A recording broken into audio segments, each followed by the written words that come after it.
Welcome to the Solomon's Corner podcast.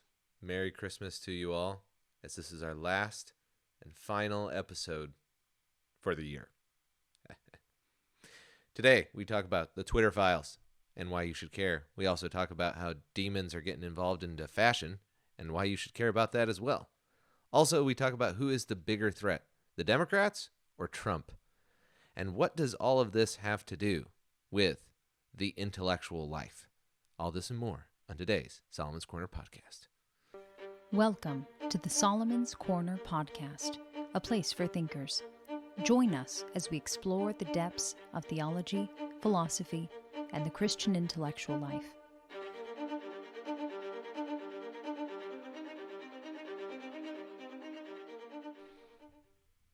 Are we good?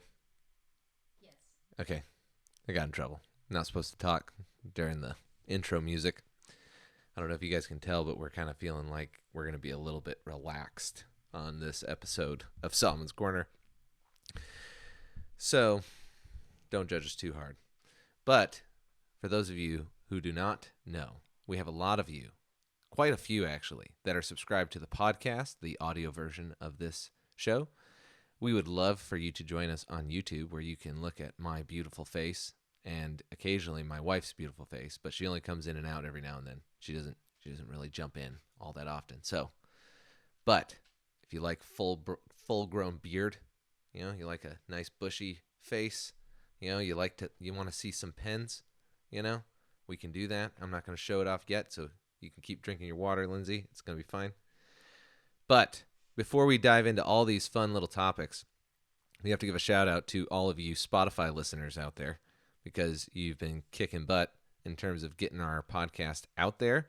So even though this is on YouTube and Rumble, we have an awesome graphic here that in the run-through for this episode, I misspoke, which was one of the reasons why we're redoing this episode. Not that we couldn't have handled it in post-production, but, you get the idea. So you look at this screenshot here at Solomon's Corner on Twitter, which is the place to be these days, as we will find out, for truth and all things crazy. But we are a small outfit, but we wouldn't be anything without our listeners, specifically the Spotify listeners. Thanks, everyone, for your support in 2022. Looking forward to even more fun next year. # keep thinking. So we were in the 10% most shared globally on this podcast, and it's a little blurry, so I can't see it all, but I think a lot of you guys were sending it out direct link, which I don't even know what that means, so maybe that's just a vanity metric for you marketing gurus out there. But a lot of you sending it out via text message. All right, look at that. A little direct evangelism there. We really appreciate that. So now you Facebookers out there, you're down there in the 1%. So let's step up the game. You can do it, all right? I know we're not as edgy as those Daily Wire guys, but would be really nice if we could get that bumped up maybe to 2%. Okay, that's all I'm asking. Anyway, need more than just my mom sharing it out there on the Facebookers. All right, so we're gonna dive right in here. Again, thank you for all that, and I think we're gonna definitely do some contests for some pens before we dive into the Twitter files and stuff. That's the other thing I needed to say. I got more announcements. I'm sorry, guys. We are taking the rest of the month off so this is our last episode, in case you missed it. This is our last episode for Christmas. Turn it a little bit down, the brightness. Oh, I see what you're saying. Well, that's as low as it can go. Yeah, we're going to just have to deal with it. Sorry, guys. Blue-eyed, brown-haired. So, what we are, before I was rudely interrupted, some women just don't know their place in the house. Mine is no exception, but that's what feminism did to us boys. So we were neutered, and Eve got our power. So, anyway, as I was saying, we need more shares on the social media. So if you are wondering how you can help us before we launch our e-store, obviously money helps when you go and buy a pen. But it would also be great if we could get more shares out there on the old Twitterverse. So make sure you're following us at Solomon's Corner, because I'm going to say, just a hunch, that if we do any giveaways, anything related to sharing or virality or any of that kind of stuff, it's going to be on Twitter. So make sure you've got a Twitter account, it can be anonymous. We can always, DM you and find out where we need to send the pen or whatever.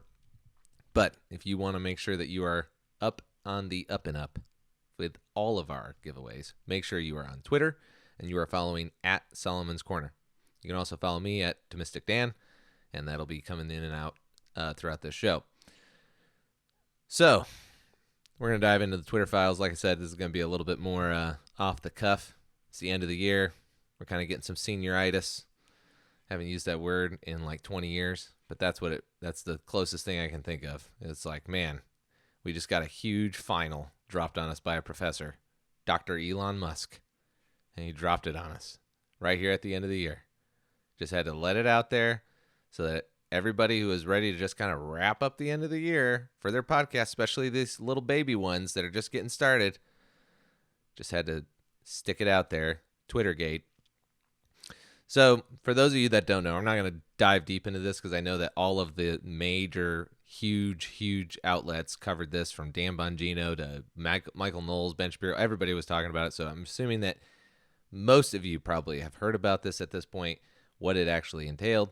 I'm going to just show you some of the highlights of what I thought was the worst parts, but we're not going to spend a ton of time in analyzing them because everybody did that already. And I'm pretty sure that our drop rate's going to be pretty high if we go quote by quote from Matt Taibbi. Just a couple of things is that he's a liberal journalist that Elon Musk gave the Twitter files to. There is more coming. Apparently there is a Twitter space starting tomorrow at 6 a.m. to kind of monitor Twitter with a bunch of users that are going to be looking at, what the second drop is going to entail. Most of this drop was just about the Democrats, and I think it's really important for us to talk about because a lot of people are just kind of like, oh, whatever, who cares? And Trump didn't do anybody any favors by making it all about him, but that's kind of what he does. So not a helpful thing because now everybody's mainstream news is all about Trump wants to burn the Constitution. So we'll get into that later. But there were two tweets that basically came out of this that were really, really concerning. And you can go and we'll have them in the show notes. We'll have the thread. So if you want to go and read it yourself, you can. But Matt Taibbi is basically the first one I want to talk about is the handled response, Lindsay, instead of the Bill of Rights. So I'm going to flip it around because I think it'll give more context. So if you can bring that up real quick. Thank you. So essentially right here you have this Matt Taibbi guy. I've never read any of his stuff. Found out today actually that he's a liberal Democrat guy who's not on the GOP side or any of that. And he is getting lambasted by his own group for even running this story on his Twitter profile. And what you have here is basically, we can read it out. It starts at tweet number 7. There were like 43. He says, slowly over time, Twitter staff and executives began to find more and more uses for these tools being suppression tools that were typically reserved for child pornography, things like, and financial fraud and things like that. But they would be able to block direct messages. They would be able to suppress accounts. They would be able to censor things because what a lot of people don't understand that aren't in the tech world is that the speech issue is a lot more complicated in the digital space than it is in the public space in the physical world, because part of the idea of freedom of speech is that you're actually putting skin in the game. And one of the things that's a problem on the digital spaces is that you can become a fraudster much more easily and you can do illegal things much more easily because it has built-in anonymity. So we're not going to dive into that on this podcast, maybe down the road. If you want me to, put in the comments below. Freedom of speech and tech, I think it's a good topic to discuss. But the bottom line is that they developed these tools with good intent in order to squash bad things, and then they realized that they had a secondary application. So this is what Taibbi is referring to. So these tools, they started realizing they could use them for other things. Outsiders, people outside of Twitter, began to petition Twitter to manipulate speech as well. First a little, then more often, and then constantly. By 2020, requests from connected actors to delete tweets were routine. One executive would write to another, quote, more to review from the Biden team, end quote, and the reply would come back, handled. So in this tweet, you've got several different Twitter profiles. I don't know if you can see it right there, but basically they've given the URLs, just like we would post in any of our articles. And then they send them to the Twitter team, and the Twitter team would go there, and then they would look at them, and then they would shut them down. Now, one of the things we're going to talk about later is people's love of talking about 1984 while simultaneously acting like Trump is a bigger threat to freedom in America, which is questionable. Because if we read George Orwell or we read any of these other guys, what they constantly refer to as the problem is the party. And the party is the ideology that everybody gets behind, regardless of label. So in 1984, you have war with Eurasia, you have war with Westphalia, I think it is. So there's obviously different groups that you have. Am I right on that? Is it Westphalia? There's Eurasia, Oh, yeah, East Asia. Yeah. I don't know where I got Westphalia, but anyway, the point is there's 3 other countries. So obviously there's different nominal groups. So the point is, though, on this section right here is that you now have actual demonstrated corruption with government officials using companies, which we already knew was going on for any of us who have actually been online right now, actually working to suppress the speech of other people. And one of the things Elon Musk, we don't have the tweet, but he said, there's nothing wrong with Twitter shutting down accounts or using its own First Amendment rights to do it. However, it becomes a problem when the government says, hey, since you have the ability to suppress speech, can you do us a solid and actually suppress these guys? That would be great. Thanks. That's a problem. And Ted Cruz also talked about it too on his Verdict podcast. Everybody's talking about that aspect because there's some misunderstanding about whether or not it's actually wrong or right. So the second tweet that's really bad is the Bill of Rights is not absolute tweet, which is, I think, like number 37 or something like that. 36. That was close. So this is disturbing. So this is in the middle of an exchange in which Sabo, who is he's at a different company. I think it's like Net Security or something like that, but he's a third party, I believe, involved with this. And he talks about basically what Democratic lawmakers' attitudes are about the Bill of Rights. And I don't really care about Sabo as much as what he is relaying to people internally at Twitter about the Hunter Biden laptop story and freedom of speech. And this says, starting in the second paragraph, so not the first paragraph, that's a whole bunch of stuff about Hillary Clinton's emails and some other stuff that I don't really think actually matters for what we're talking about right now. In the second paragraph, he says, quote, the Democrats were in agreement. Social media needs to moderate more because they're corrupting democracy and making all truth relative. When pushed on how the government might insist on that, consistent with the First Amendment, the Democrats demurred, that's the they, the First Amendment isn't absolute. Well, that's a problem because your human rights are absolute. That's why they're called a human right. They're immutable. You can't have them taken away. Even if you're in a country where they do not allow you to have freedom of speech, what they mean is that you will be punished for speaking. The reason why they punish you is because they can't take away your speech. So it's fundamental to your existence as a human being. They can pass laws that restrict it if they wanted to, and that'd be wrong, but it's not actually a something that's mutable, something that's changeable. Like you can speak out even if it's illegal. That's why they punish you, is because that's their only recourse. So it's something that you should have actually absolutely. And again, tech companies and stuff, they are permitted to use their censorship to squash things like child pornography, squash things like, violence or threats. The problem is that this was all lopsided. And it was very much in favor for the Democrats and not so much for anybody who is conservative or, has a name of Shapiro. So at the end of the day, this is really problematic and you should care because there's a lot of people out there who just, oh, well, whatever. It doesn't matter. After all, communism won't happen here. It's not going to happen. 1984 it isn't supposed to be a handbook. It's supposed to be, a warning. And we've got the warning and we all know, and we're not there yet. We still got stuff.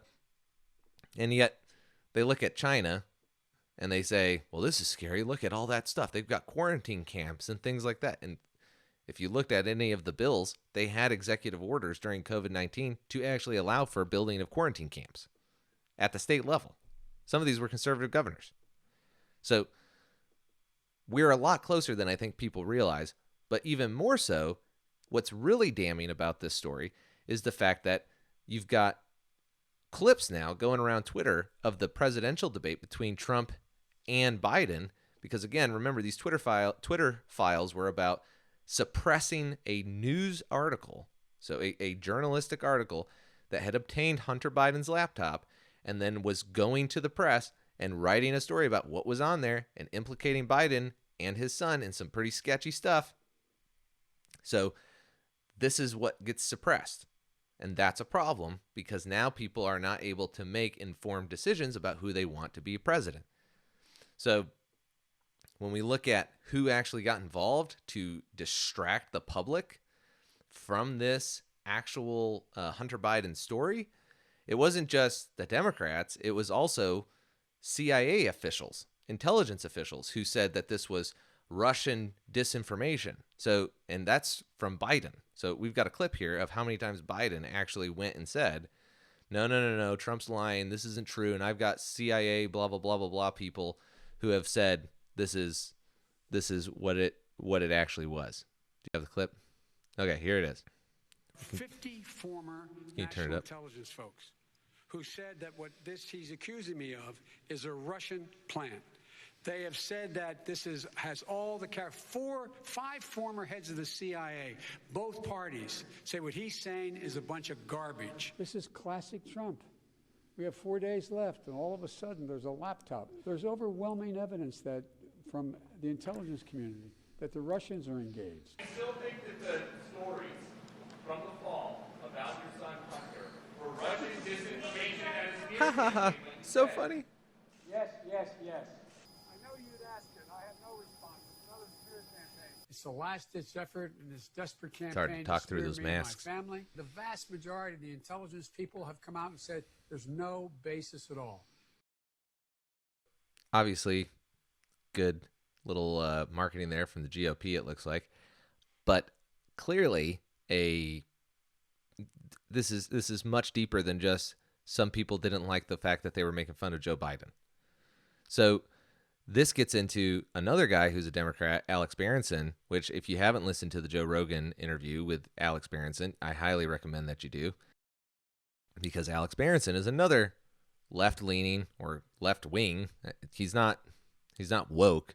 He doesn't like the woke stuff. But even he said he does not want Trump to run again. And if Trump does become the nominee for the GOP, he is not going to vote for him. So he sees himself as independent, but he's pro-choice and he's got a lot of liberal left-leaning ideas. But he did not think that what was going on with COVID was above board.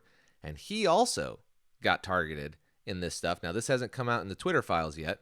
This has come out in his own deposition stuff between Twitter and his suppression of his account at the behest of the Biden administration. So we've got his tweet here as well. This is Alex Berenson. You should go follow him. He has great content as well. Again, he's not going to be somebody in line with, the Christian values and the virtues and morality of all across the board. But welcome to 2022. Good luck finding anybody who's in agreement on all those things. So he says, reminder, 4 months ago, I proved the Biden White House demanded in 2021 Twitter remove me, which was Jack Dorsey's Twitter. Twitter tried to decline, but finally complied with, I guess, Scott Gottlieb at Pfizer. It was involved as well. So it wasn't just the Biden administration. It was also other companies who were at risk if people suddenly had vaccine hesitancy, because obviously they want to make money off this vaccine that they warp speeded through. So at the end of the day, which, by the way, as an aside, this just really bugs me. How many people actually get all up in a tizzy about Trump and yet love the vaccines? And it's like, well, Trump was the one who had Operation Warp Speed. Do you really think that Biden would have come up with Operation Warp Speed? Let's be honest. Okay, Operation Warp Speed. Anyway, sorry, that's my Trump impression. You got to work on those. You got to get them ready for 2023. So all this being said is, why should you actually care? Why does this actually matter? And the reason why this matters is because so many people actually think that, or at least the way that the media plasters this propaganda everywhere, is that the right-wing party is the dangerous party. And every party has their psychos and weirdos and crazy people in it. This is why everybody hates it when one of their crazy people in there that claims to be part of the party actually goes and does something awful and atrocious. We all remember the times when people would go and actually bomb abortion clinics because they felt like they had a moral justification to take the lives of the abortion doctors in those clinics. And it was really bad for conservatives whenever somebody went and did that, because it didn't help the case for the pro-life cause that they were trying to get passed. It actually hurt them, because what would happen? Everybody knew what would happen if you're a pro-life person. The moment somebody went into an abortion clinic or did something violent or whatever, there was no questioning it at all. It was, this is the problem with the right wing, blah, blah, blah, blah, blah, blah, blah. So then you've got the same thing happening on the left. When the Bernie Sanders people, there was a Bernie bro or somebody like that who went and basically shot up a congressional baseball game. Well, this is not good for the Democrats. We understand that crazy people do not do good things for political advancement of your ideas, because they end up making you look like you're a crazy, dangerous party. The problem is that the Democrats are much more in line with coming as an angel of light. And so they look attractive. They look like they're nice. You know, they got a couple flaws, but nobody's perfect. That's kind of their shtick. And then they have the big tech, which what we just saw, and they have the news media on their side as well to cover all of the problems that they do. So unless you actually know that they're not for you, and that they actually do suppress your rights, and they actually do all this collusion, all of this stuff ends up looking like it's not that big of a deal when compared to Trump and his tweet about, or not his tweet because he's not tweeting right now, but he's truthing. He's truth. I think it's so dumb. Send your truth. It's like, man, no wonder people think you guys are pushing relativism. But the point is that when Trump posts this thing on I can't even stop saying it because it's just not the way you should talk about a social media post. It's not supposed to be a truth. It's supposed to be a tweet. It's supposed to be a post. Anyway, I digress. But he says this thing about how wants to rip up the Constitution or whatever. And everybody's freaking out. Yeah, did you see what Trump said? Yeah, did you see what Trump said? Yeah, that's why we have checks and balances, guys. How about we talk about the fact that, yes, Trump was wrong to say that, but let's talk about the fact that you literally had the suppression of freedom of speech, of human rights, using fascistic tactics to do that on the left, and including CIA officials being involved. Now, this brings us to the point of like why you should care. Well, number one is because you should care about the future of the next generations, your kids, your grandkids. You have to understand that America should not end with your retirement. That's number one. So you have a moral obligation to your city, to your country, to make sure that the next generation that gets to inherit this country, because that's what a country is, it's an inheritance, okay? Whoever comes in next has a better life. If you don't do that, then you're failing in your obligations. But the second thing is because this life is not all that there is. And so you should stand against evil, because if there's something that life is meant for, it is the resistance of evil, totalitarianism, and tyranny. And as Christian thinkers, or intellectual, the people who live the intellectual life, we should be aiming for pursuing the truth, even if it means suffering, even if it means unto death. That is what every great thinker has done. Socrates being a great example, Christ being a great example of the spiritual side of things. This matters to you as a human being, is because if there's one thing, regardless of what your religion or creed or any of that kind of stuff is, if there's one thing that all cultures agree upon, is that one person speaking the truth, even if it means death, is greater than the mob that gives in to tyranny and totalitarianism. So in one respect, you've got this practical side of like civic duty and all this kind of stuff. And if we have soldiers that are going and sacrificing their life for your freedoms here, shame on you for squandering them so that totalitarianism can just take root through the political system.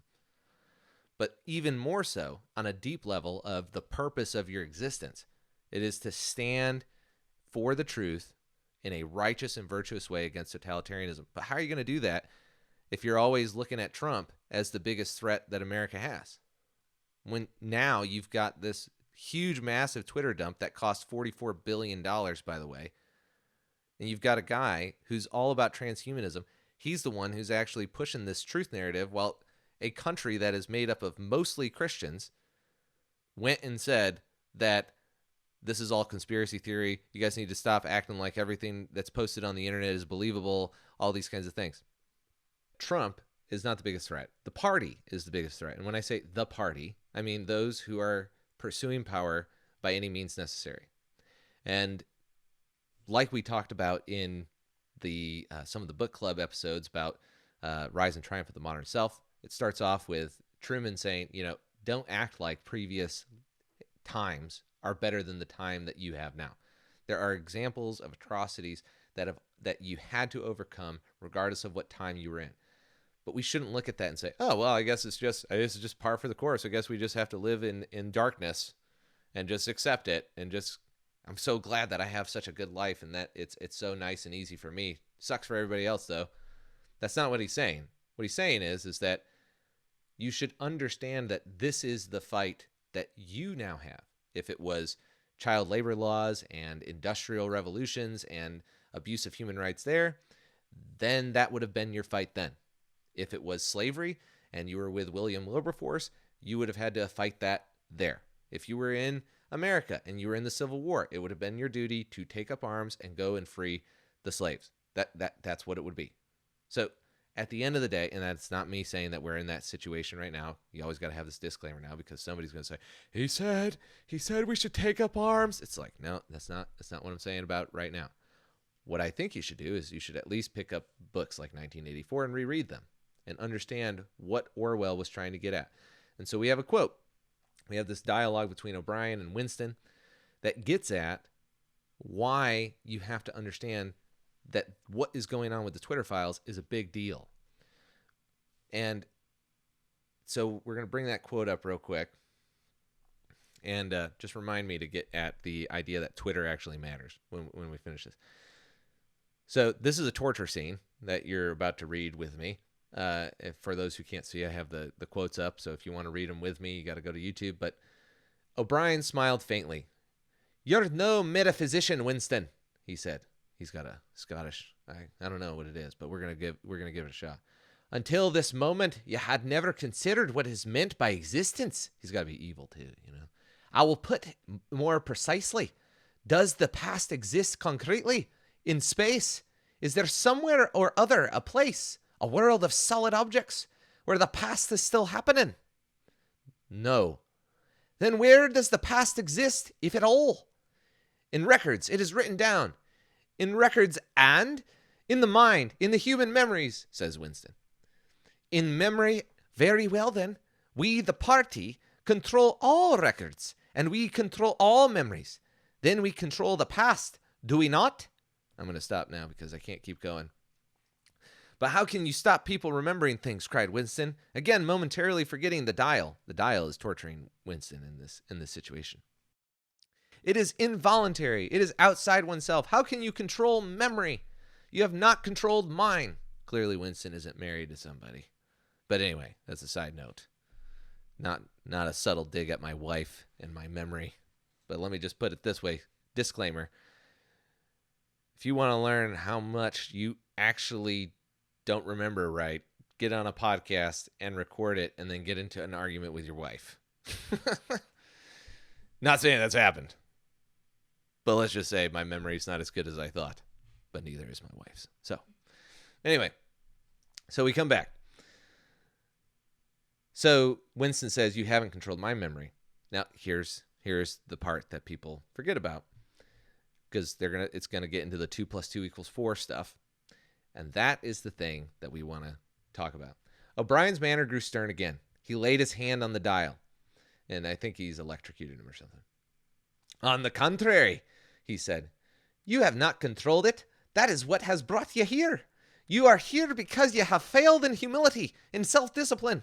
You would not make the act of submission, which is the price of sanity. You preferred to be a lunatic, a minority of one. Only the disciplined mind can see reality, Winston. You believe that reality is something objective, external, existing in its own right.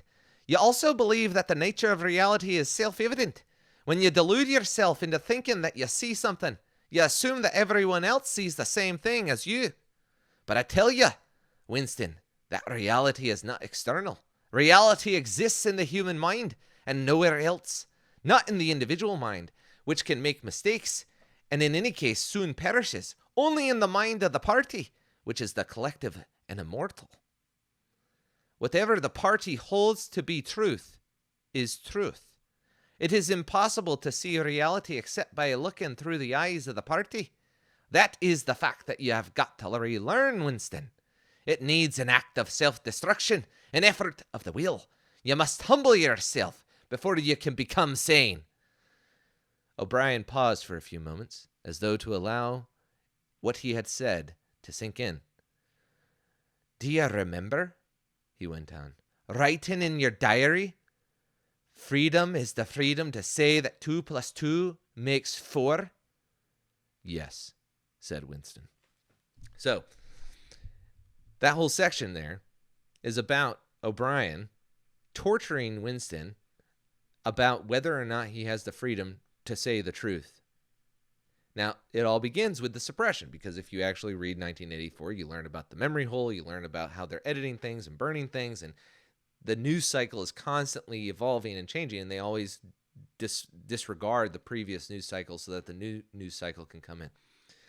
And so what happened with the Twitter files is exactly what's been going on in 1984. One might actually make the case, not that 1984 is coming, but that it's already here. Because the Twitter files show that this is exactly what's happening. And for little people like you and me, it doesn't really affect our day-to-day lives. That's true. But what about the people who exposed it? What about the employees and the government officials who are now very, very angry with Elon Musk? And this gets into why you should care, especially if you're a Christian leader in a church or in an organization or whatever, if you're in a leadership position at all. But specifically for those who believe that Christianity is the way, the truth, and the life. Elon Musk has some pretty sketchy transhumanist agendas. Now, if you want to see somebody run from the church into the transhumanist arms of the big tech companies and Elon Musk and Neuralink and all that stuff, and believe me, I've heard them on these Twitter spaces. They are ready to jump into that Neuralink because they are fawning over this guy. Why? Because he showed the truth. He pulled the mask off while everybody else was saying, you're a conspiracy theorist, you're a crazy person, you're a nut job. And we haven't even seen the COVID files yet that are probably going to be released as well, because we know Twitter suppressed content around COVID also. So, and Alex Berenson's tweet shows that Pfizer was involved in his suppression. So we know that it's got to be in the files somewhere. But what did the country that is a majority Christian, what did all their Christian leaders do, regardless of denomination? What did they all do? The majority of them, and I'm not saying all of them, okay, there's exceptions to everything, but the big names pushed the vaccine. They made people feel foolish for questioning the vaccine. They guilt-tripped them. They implied that they might be murderers if they didn't wear masks in their communications. So we know that the truth about a lot of these things was suppressed on social media platforms. And this brings me to the question of, if Twitter doesn't matter, if social media doesn't matter, if it's just a fun little game for you to post your family photos and just kind of have a good, group chats and things like that about whatever you like, then why is it that the government is willing to use it to suppress information? Why is it that TikTok is something that is a national security issue and sends data back to China? Why do these social media apps matter so much to the biggest governments in the world if they're not real life, if they don't really matter? We should probably stop and pause for a second and think, well, if the people who don't want me to speak, if the people who are against freedom, if the party, so to speak, as 1984 rightly describes it, if the party, regardless of whether that's Democrat or GOP, because the party could be either one. Okay, if you read is it Upton Sinclair? I think it is. It can't happen here. No, Lewis Sinclair. It can't happen here. He actually envisions a totalitarian right that comes in and takes over America. That was his premise. So I mean, we know that this can happen, regardless of the party's name. Sinclair Lewis. There you go. So at the end of the day, the party is who we are trying to identify. Who's the one that's grasping for power?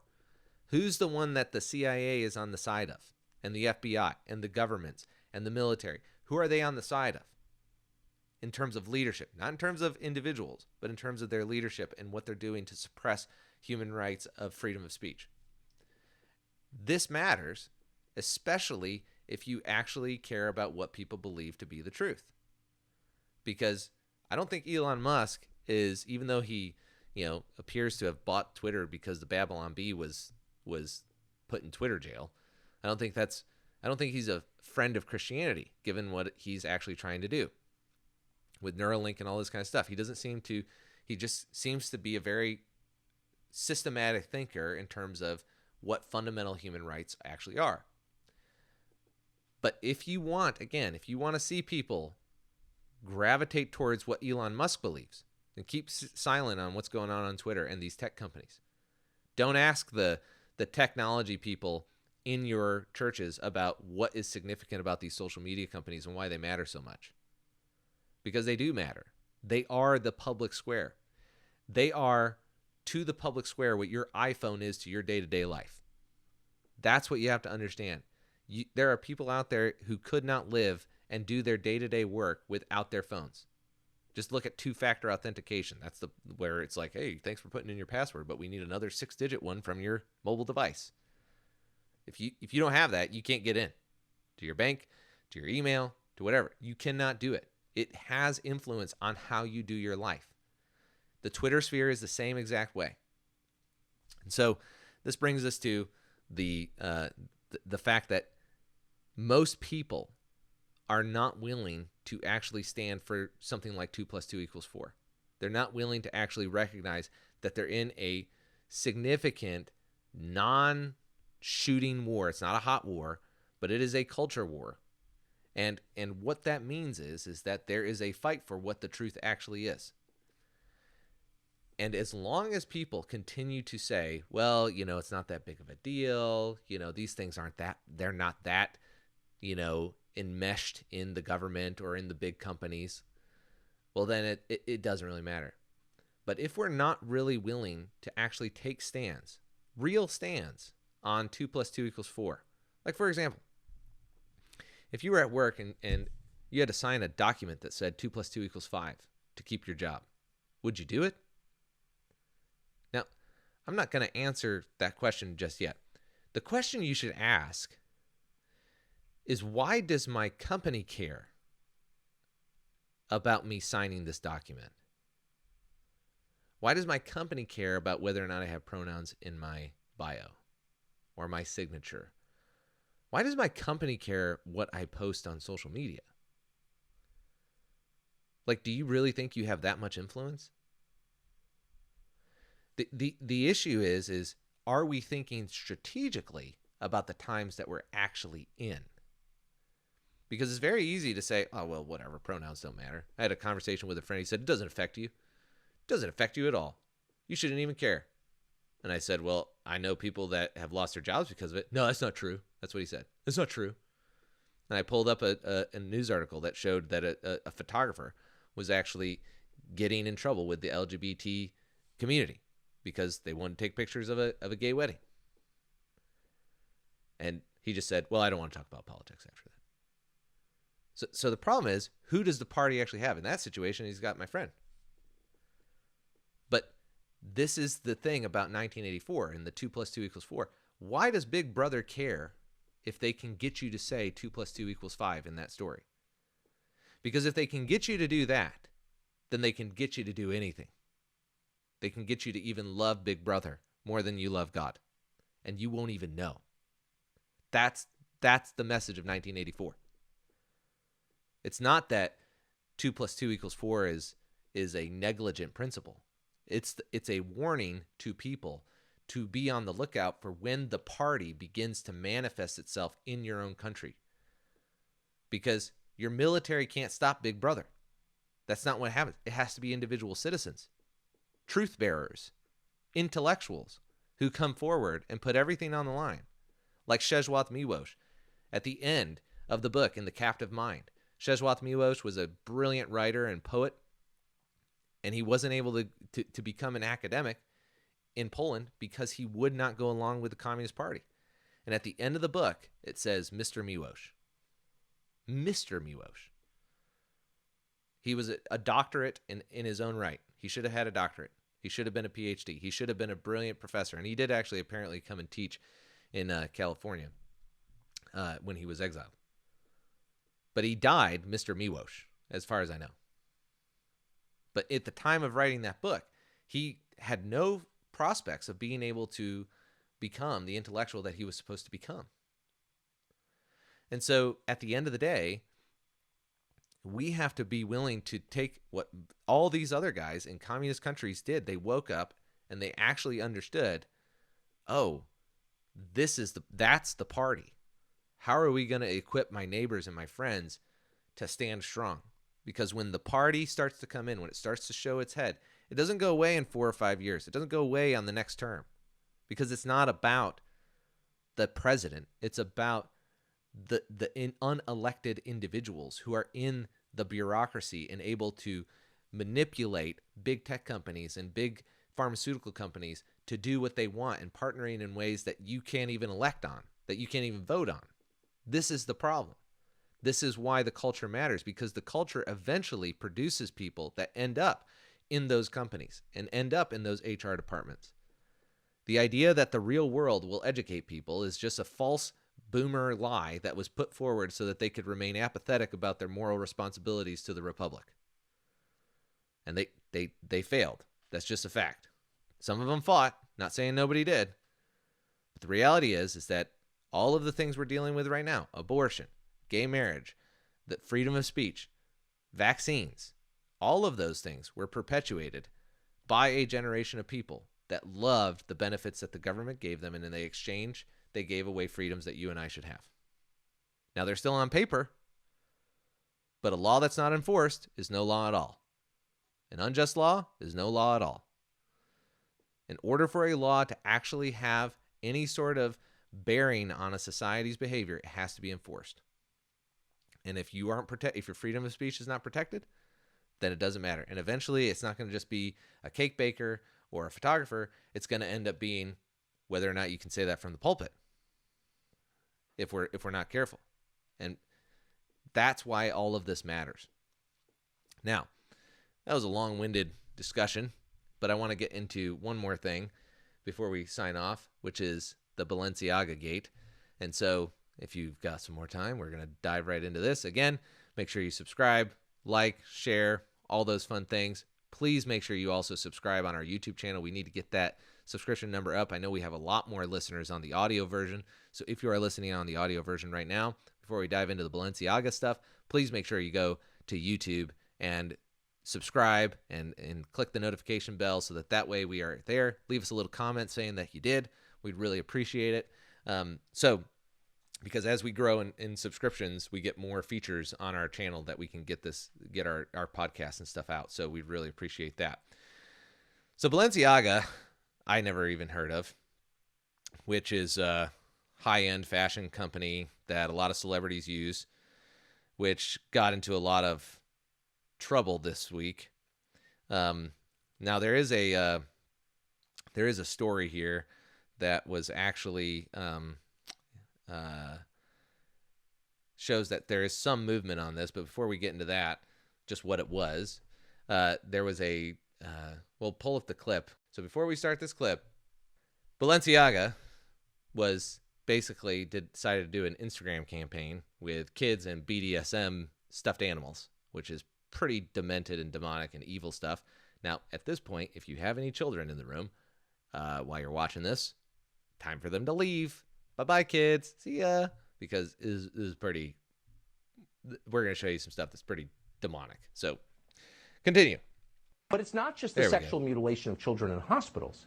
This is part of a larger trend, and the trend is this. Adults crossing the line, and it has always been a bright line, into deep involvement with the sexuality of children. That has always been, and must in a civilized society always be, the most forbidden thing. It's considered unacceptable even among prison inmates. But now it seems to be growing in its prevalence. Consider the latest ad for the clothing brand Balenciaga. This was just uploaded on Instagram. As you can see, the photo shoot they're using to sell their products features a young girl holding a teddy bear in a bondage outfit. Then, in case you missed the point, the photo shoot also contains this image. It shows several documents. Most of them aren't visible, but what you can see when you zoom in, and of course the point is that you see it, is a reference to a U.S. Supreme Court case called Ashcroft versus Free Speech Coalition. That case struck down a law against kiddie porn. What is this? Well, it is what it appears to be. It's an endorsement of kiddie porn, of child pornography. What else could it be? We wanted to know. So we reached out today to Balenciaga to get their explanation, and they didn't respond. So we're going to have to take that on face value and ask, where's the moral outrage? We have an entire industry in this country comprised of moral outrage merchants. If you've ever been on Twitter, you know what we mean. Truly, an entire sector of our economy is devoted to attacking people for falling short of the mark. And here is a high-end retailer promoting kiddie porn in an ad on Instagram, and nobody notices. There's no boycott. There's no front-page New York Times editorial against it. And, of course, Instagram let the advertisement run, endorsing kiddie porn. And, by the way, if you have an alternate explanation for what this was, let us know. A child with a teddy bear in a bondage outfit and a Supreme Court decision striking down a kiddie porn law displayed on the table? What is that? Are we jumping to conclusions? Don't think so. It is what it appears to be. It's right in your face, and no one's saying anything. Again, Instagram had no problem with this. Great video. But the this is a great question. We just got done talking about the Twitter files, which, by the way, fun fact, apparently Elon Musk is just crushing the child pornography and exploitation on Twitter way better than the previous Twitter team did. We were in a Twitter space, and this is relevant to the Balenciaga stuff, because he said Instagram just let it run. Well, in the last, since Elon Musk took over, there is a Twitter advocate. She advocates Eliza Blue. I'm going to try and find her. Yeah, so that we can get people to follow her. Yeah, I got it. You got her? I'm going to send it to you just in case. All right. Lindsay's going to be my Jamie. There she is. Boom. We're going to change Jamie's name to Lindsay. That's what people are going to refer to it as. You heard it here first, guys. Coming for you, Jamie. Anyway.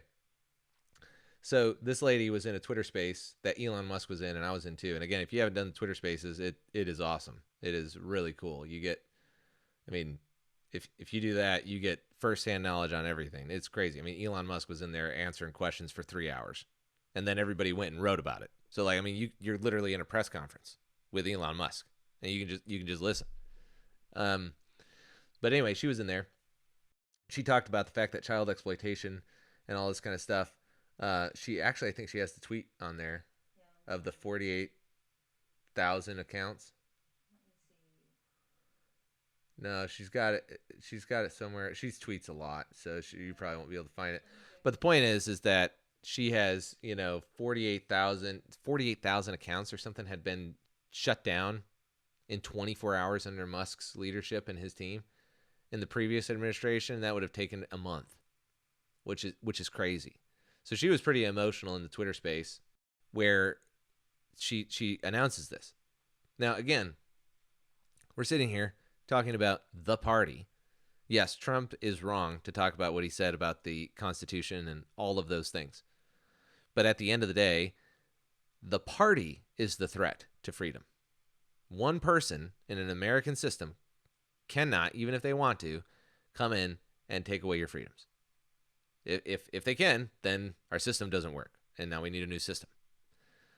But what can happen, and as we've seen happen in other countries like Germany and Russia and others, a group of people can get into the levers of power, because there's not that many levers relative to the American people. There's 320 million of us, and there's only a couple thousand government bureaucrats. So, and I'm not talking about the House of Congress and Senate and all that. I understand those are lower numbers. What I'm talking about is the actual employees of the government.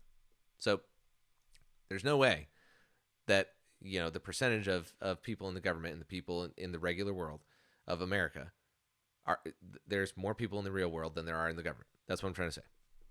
So at the end of the day, why are they shutting down Hunter Biden's laptop but letting stuff like Balenciaga run? And Joe Rogan interviewed Zuckerberg, and the FBI actually approached him about Russian disinformation and said that, there's going to be a real spike in Russian disinformation. And then Hunter Biden's laptop suddenly drops, and then it's like, oh, wow, well, we better suppress this. So, again, this is all really problematic because, again, why is it that they're so worried about the Hunter Biden laptop, but yet Balenciaga can run these awful, evil campaigns? And let's just look at the lady behind this. Okay, like this is the kind of stuff that goes out on Instagram and stuff. We're going to show you another person as well who was in the Biden administration. I mean, this is just sick stuff. I mean, look at this. She's holding two bloody babies. Her hands are covered in blood. Like she's dressed in red. I mean, this is straight up demonic stuff.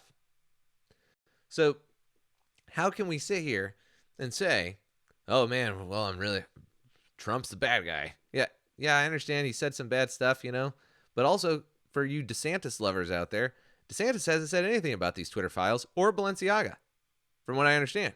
Now, correct me if I'm wrong, but I haven't seen anything from him. All I've seen is hurricane relief stuff. So we're not on a track that's going to actually engage the culture unless people like you and me actually start getting on Twitter and tagging DeSantis and say, hey, where's your Twitter files, buddy? What are you going to talk about this? Because we need to know what he thinks about it, because he's going to probably run for president. So if he doesn't say anything, that's a red flag. That's a big red flag.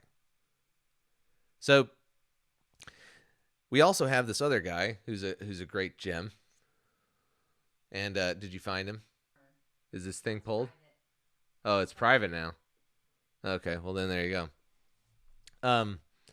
See if you can find photos of him while we talk. Yeah. Is that him? Oh yeah. All right, pull that stuff up. All right. Again, take the kids out of the room. All right, so this is Sam Brenton. He was working for the Biden administration, and I believe it was in like nuclear waste. You can't see his oh, there you go. That's a nice one. Yep. So that's him with a dog fetish doing some weird stuff. Okay. So I think we get the idea. The point that I'm trying to bring up here, and for those who are listening, he was had I'm assuming a man in a BDSM dog outfit with a dog collar on. Some weird stuff. Okay. Now, for those Christians out there who say Trump is the actual threat. Okay. Number one, you're talking about one guy. Number two, you've got a political system that is prepared to deal with people like Trump. And on top of that, he didn't get much done anyway. So you already know that the system is against him and can stop him. So, but when we look at the evidence from the Twitter files, when we look at the people that they're hiring in, and this is just one guy, there's another guy out there who's got just as bad stuff, and if not worse. So my point here is that you have to understand that Twitter and social media and all this stuff does have an impact on your day-to-day life. Indirectly, for sure, but it does. And part of the reason why we lost the battle of the culture as intellectuals who care about truth, or conservatives who care about truth, or whatever, part of the reason why we lost that was because people started getting quiet on social media. I used to have a much more active Facebook account, and I can't tell you how many times when stuff like this was going on, I was in seminary and I ran a lot of social media accounts for different groups, and so I was always posting on mine about various things, and they just blow up.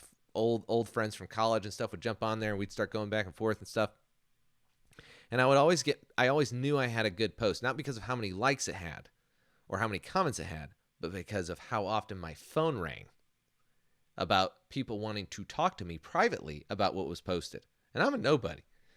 So, at the end of the day, this stuff matters, that people will not talk about it on social media. They won't actually voice their concerns and their opinions. But this comes back to the final point that I want to make.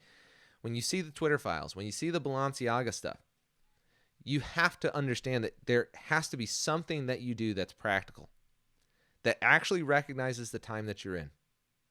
And there's a great psalm that and also a passage in Ephesians. So let's pull up the Ephesians passage first that gets after this. So Ephesians 6:10. And a lot of people know this passage, but there's something I want to draw out on it that maybe you don't know.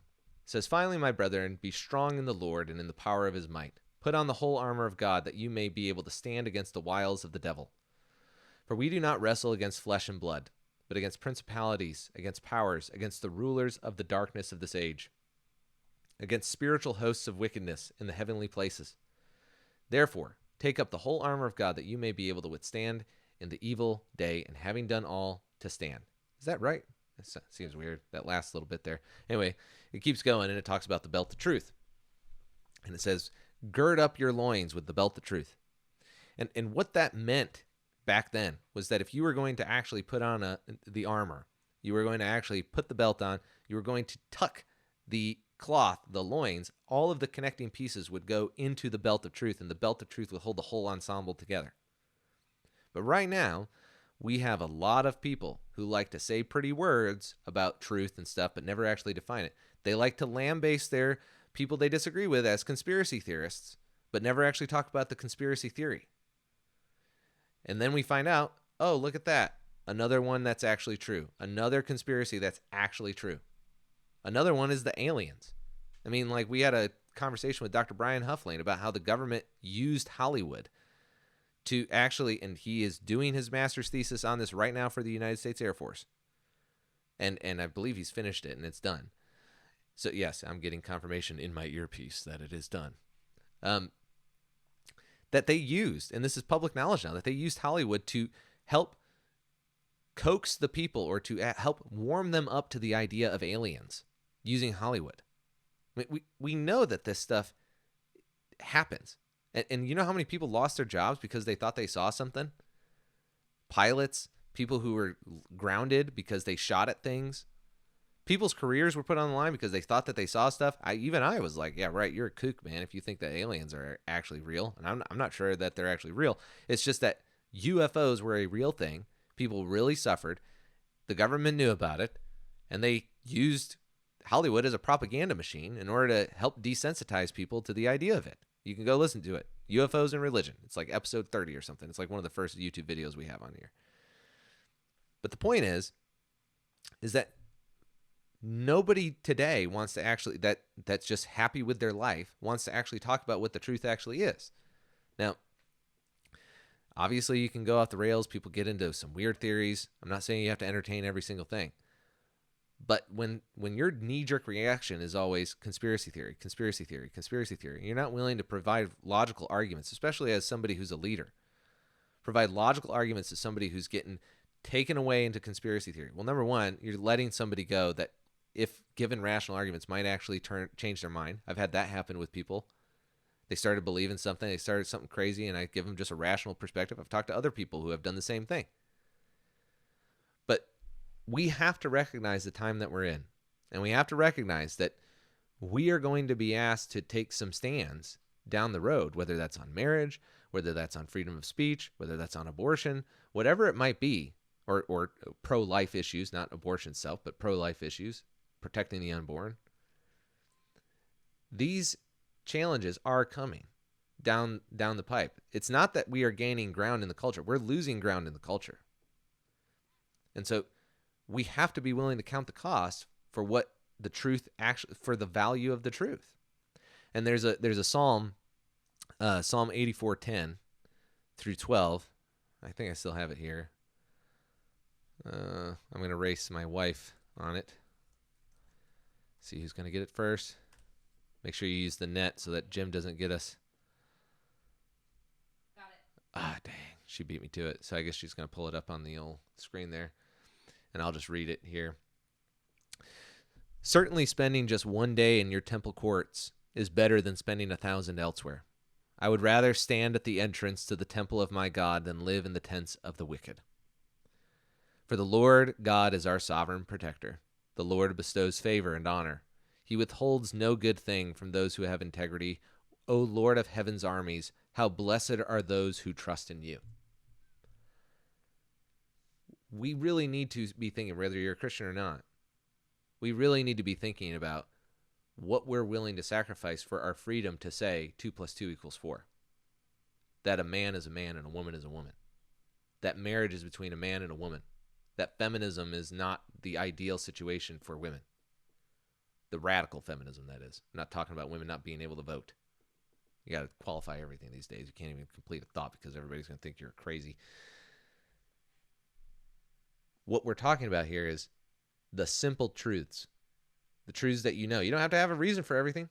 Your stand for the truth can be a reason enough. But what we can't afford is for people to sit here and think that survival is the answer to the culture war. That ultimately what we're after is let's just get to the other side. Let's just make it out in one piece.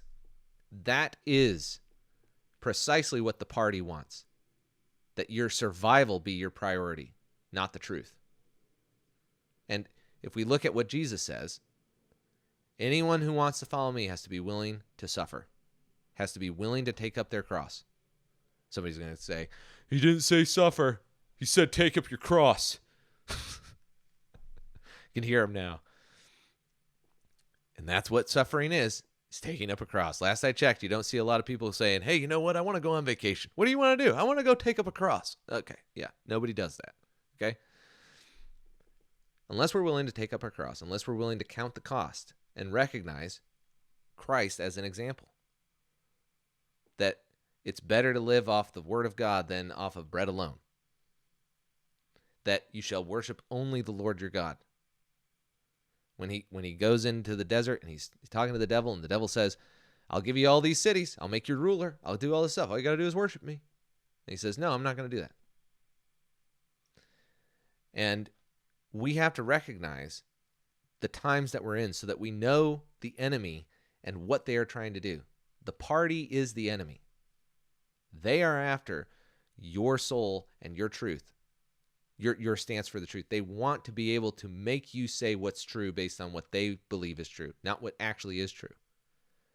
And as long as you're willing to slander and lambaste and degrade your fellow neighbor for believing something that is questionable about whether or not they should trust the government, that is you being a textbook stool pigeon for the party. Stool pigeon being a reference from Gulag Archipelago. Go read it. So we come to the final section of today's podcast of what should you be doing? What are our plans for 2023? And what I think everybody needs to be doing is revisiting what totalitarian regimes are, how they get into power, and what citizens are supposed to do in light of that. So 2 books that you can start with, which I do have them right here, is right here, In the First Circle, right there. And this one is by Alexander Solzhenitsyn. It's a big book, but it's incredibly powerful, very relevant to our time, and also takes place at Christmas. We also have an article up on Solomon'sCorner.com, which we'll put in the show notes, that you can read about some scenes in this from the Christmas story in Russia. It's a very powerful book. Will convict you for sure. The other one is this one. And this is this one. There we go. Conversations with a Dying Man. This is much thinner. It was our family Christmas present to everybody last year. They're going to get a different book this year. And I'm not going to say because some of them listen to this podcast. But as an aside, some practical advice for all of you. If you have 50 billion nieces and nephews and 30 different uncles and aunts and 75 different families, you feel like you might just be like Abraham's first tribe going through the desert and you're not sure what to get them for Christmas because after all, you don't have enough sheep for everybody. So what are you going to do? You're going to buy them books. You're going to give them all a family copy And as a result, you only have to buy like 10 of these things, depending on how many families are out there. So that's what we're going to do. You should do this too. This makes a great gift as well, especially for the times that we're in. It's about a guy who did not take his stand, gets sick, and wants to confess to his, I believe, Presbyterian priest, Samuel Rutherford, and it's about the conversations of his last days about repentance and doing what's right, and a warning to people who are in positions of authority and power for not standing for the truth.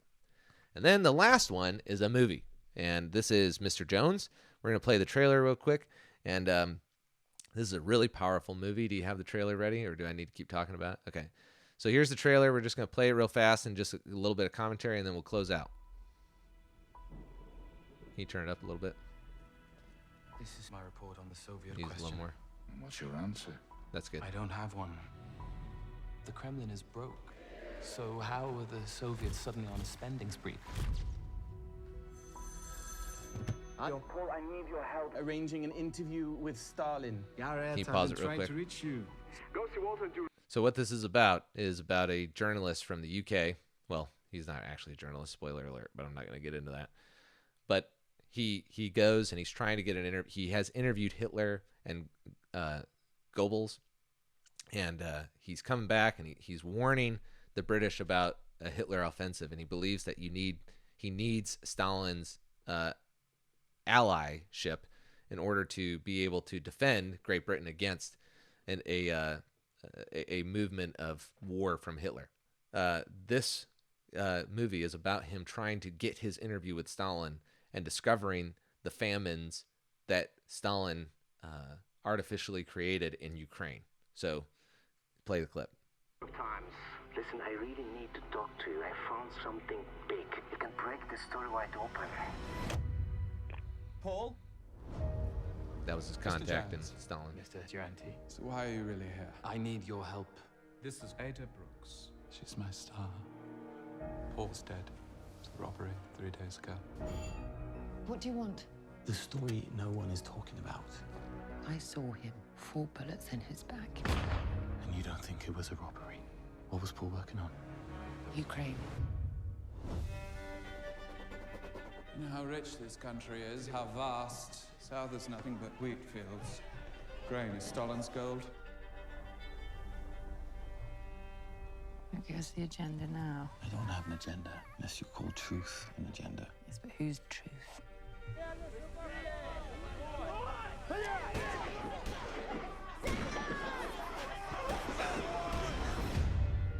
What will you do when the others come forward? What's being done here will transform mankind. We can still do something. We cannot let Stalin get away with this. What do you expect me to do exactly? The Soviet Union is not the workers' paradise that was promised. It is not the great experiment that you read about in the press. Stalin is not the man who you think he is. That's him talking to Orwell. Are you saying there's no hope?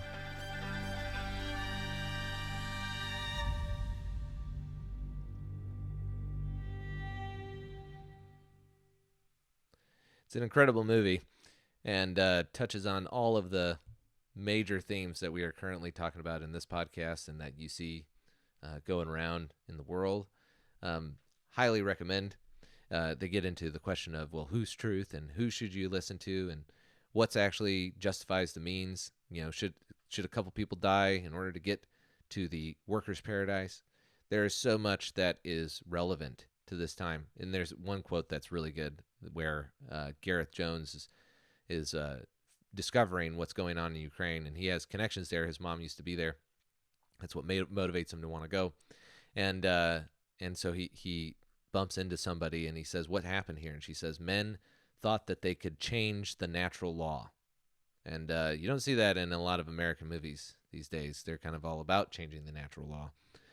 And so it's a movie that is definitely a warning. And, if you like George Orwell, Animal Farm, 1984, he makes a appearance right at the beginning. I'm not going to spoil it because it's pretty incredible, actually. My wife and I were sitting there going, oh, my word, this is insane. But I hope that you guys have a great Christmas. I hope that you really enjoy this Advent season, that you take time to reflect on the idea of darkness coming over the land and a light coming into that darkness, because that's what Christmas is all about. And the darkness gets thicker and thicker up until Christmas, and then a shining light appears. And that is the time that we're in. And the darkness just seems to keep on growing. Even though these Twitter files and the Balenciaga stuff has occurred, there doesn't seem to be a lot of reaction. Doesn't seem to be a lot of justice being served. And yet, we still have hope. We still move forward, because ultimately, the way that this applies to the intellectual life, see, I promised it was going to be here, is that we have to be willing to pursue the truth and not give up hope.